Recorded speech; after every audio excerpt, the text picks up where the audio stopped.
नमस्कार, good morning. Hindi वसंत पाठ 11 रहीम के दोए पर आज चर्चा करेंगे। कहें रहीम संपत सगे बनत बहुत बहुरी और विपत्ति कसौटी जे कसे तेई सांचे मीत।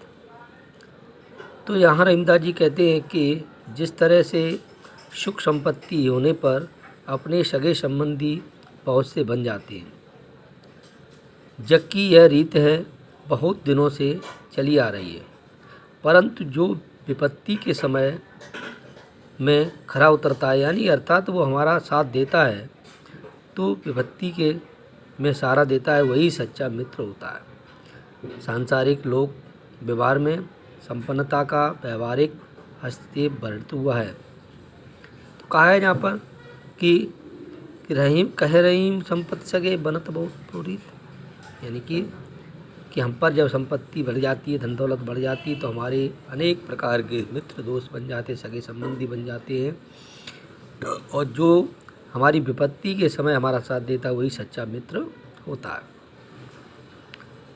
जाल परे जल जात भय तज मीनन को मोह और रहीमन मछली नीर को तउन छाणत मोह।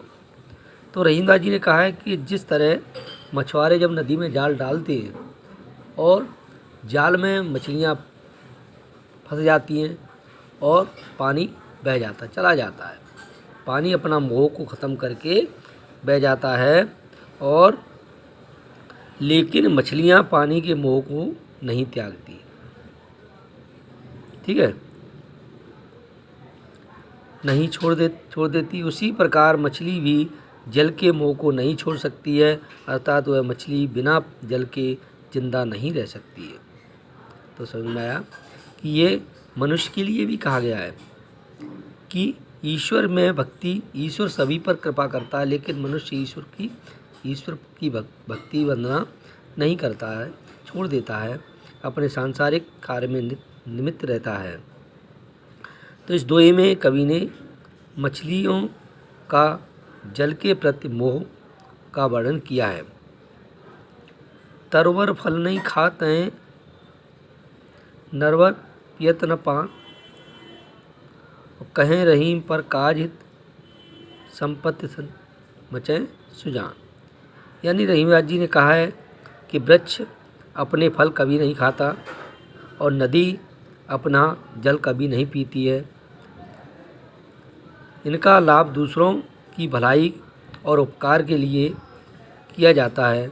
इसी प्रकार सज्जन भी संपत्ति का संचय दूसरों के हित साधने के लिए ही करता है, अपने लिए नहीं, दूसरों के लिए। यहाँ पर रहीमदास जी ने कहा है कि धन संचय व्यक्ति स्वयं के लिए नहीं करता, सज्जन व्यक्ति जो होते हैं वो दूसरों के हित के लिए ही धन का संचय करते हैं।